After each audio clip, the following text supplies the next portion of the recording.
Bueno, Génesis, un gusto tenerte aquí con nosotros. El motivo de esta entrevista es porque nos pidieron hacer un trabajo acerca de un grupo social que sea de nuestro interés y nosotros hemos escogido el grupo feminista, así que procederemos a hacerte un par de preguntas acerca del tema.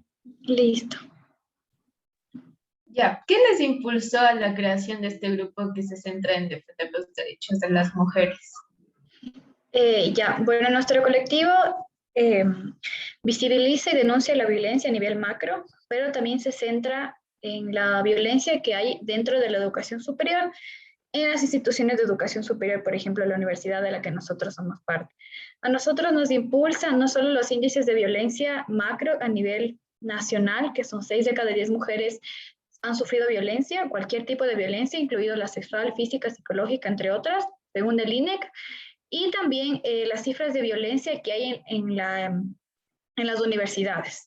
Entonces, a raíz de muchos casos de abuso sexual y violencia que salieron a la luz dentro de nuestra universidad, que sabemos que no es la única institución en la que se reproduce esta lógica de dominación, sino en otras universidades, decidimos alzar la voz y estudiantes de la Facultad de Jurisprudencia nos organizamos, estudiantes y egresadas y abogadas nos organizamos para conformar este grupo en visibilización de la violencia, denuncia de la violencia y planificación con autoridades y con estudiantes en planes de prevención y erradicación de la violencia de género.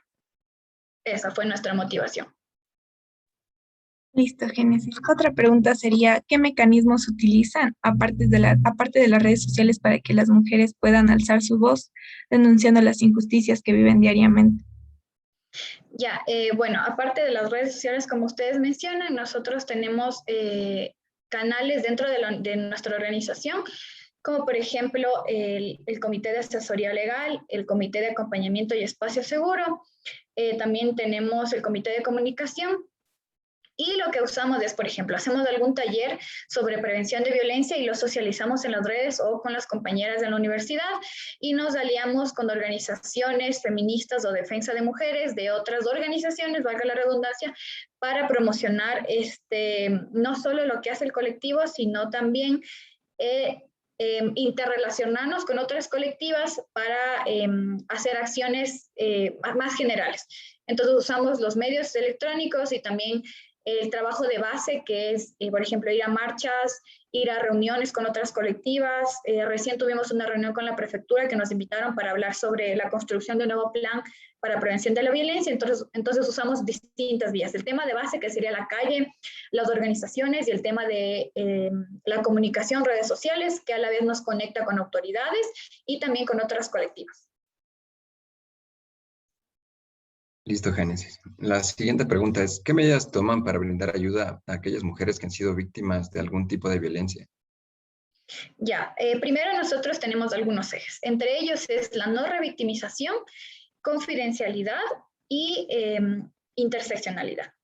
La no revictimización la usamos para, si algunas chicas desean, por ejemplo, contar un testimonio, nosotros estamos capacitadas, igual siempre nos estamos formando, para escuchar su testimonio, hacer las preguntas adecuadas y redireccionar según lo que la víctima desea. Además, también utilizamos la escucha activa, es decir, la víctima nos cuenta el caso de violencia que ha sufrido y con ella tomamos la decisión de o activar una medida administrativa ante la Junta, activar una denuncia ante la Fiscalía o activar el protocolo que hay dentro de la universidad.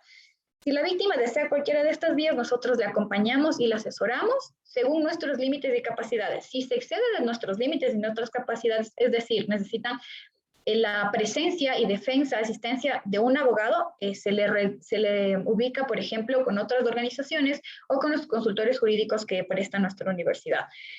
Entonces, también tenemos un espacio de escucha segura en donde tal vez las víctimas no desean publicar su testimonio o proceder a una denuncia, pero sin embargo se desahogan, nos cuentan lo que pasa y nosotros también redireccionamos a las psicólogas de fundaciones o psicólogas de la universidad.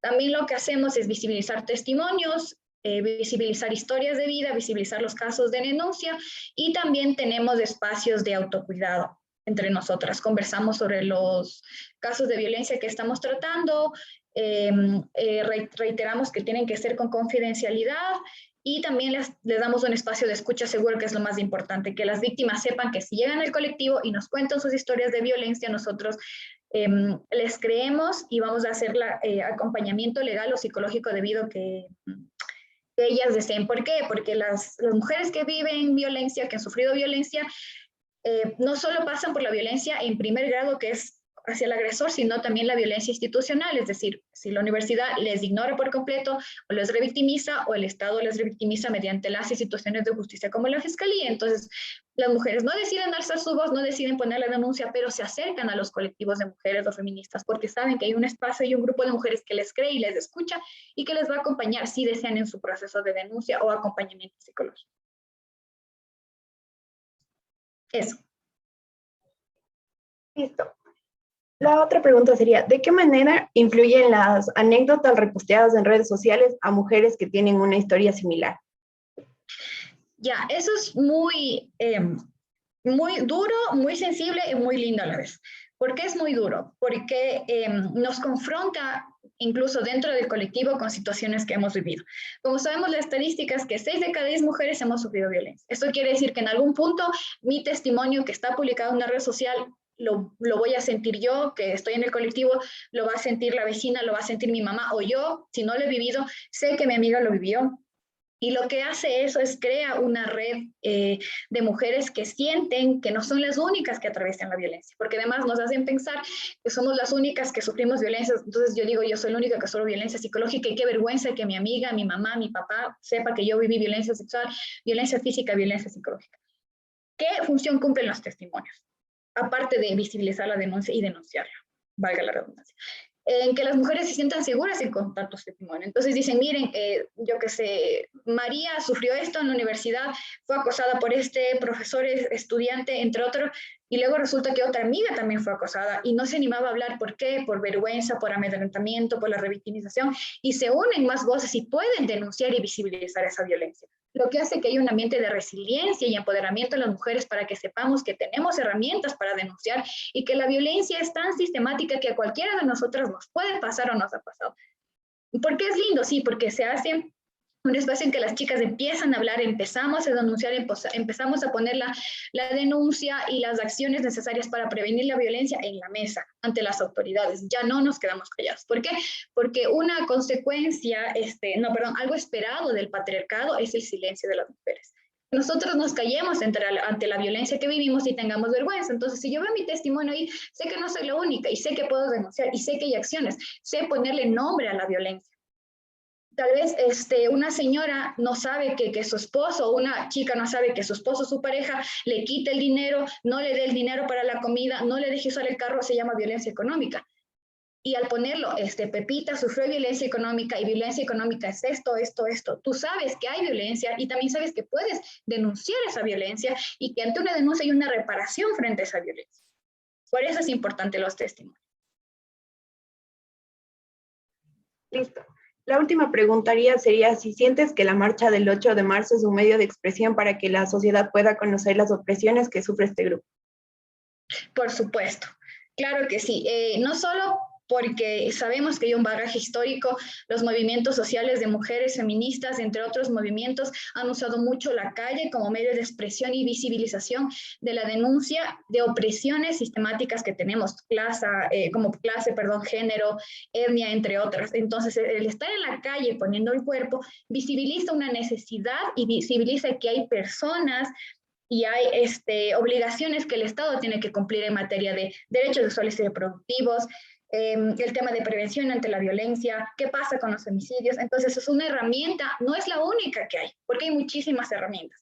Es una de las herramientas que hay para lograr cambios históricos, transformaciones sociales, sobre todo construir una narrativa de la importancia que es poner el cuerpo y poner las ideas en la calle, y que estas se complementan ¿con qué? Con política pública, con las compas que están en el Estado, con las compas que están incidiendo en las instituciones, y muchas personas y muchas mujeres que estamos en la calle, porque yo también salgo a la calle, y sororas, muchas de las sororas salen a la calle, nuestro grupo se llama Sororas Violetas, salimos a la calle a demandar, también estamos en otros espacios.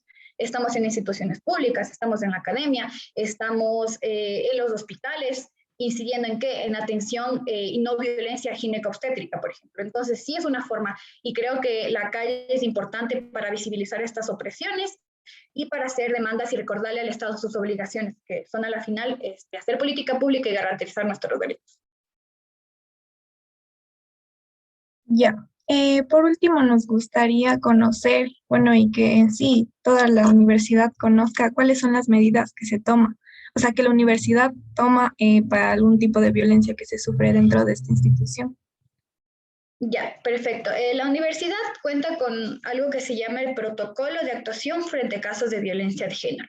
Es un protocolo en el que se activa si la víctima desea presentar una denuncia. Entonces, se activa ese protocolo, es redireccionado con las psicólogas y con las trabajadoras sociales y el personal, guardando o se busca que se guarde el principio de confidencialidad y no revictimización, y ellas te dan, por ejemplo, algunas soluciones. Tú puedes, en caso de que tu agresor esté dentro de la institución educativa, tú puedes solicitar una medida cautelar, que es decir, una medida hasta que se termine como el proceso administrativo, porque es un proceso administrativo, no es proceso judicial, pero en caso de que se conozca, por ejemplo, que es un tema de violencia sexual u otro, la universidad tiene la obligación de presentar una denuncia y esto es tratado con la víctima y además también se le comunica al agresor por el derecho a la defensa. Entonces, por ejemplo, la víctima puede solicitar facilidad para el cambio, por ejemplo, de horarios,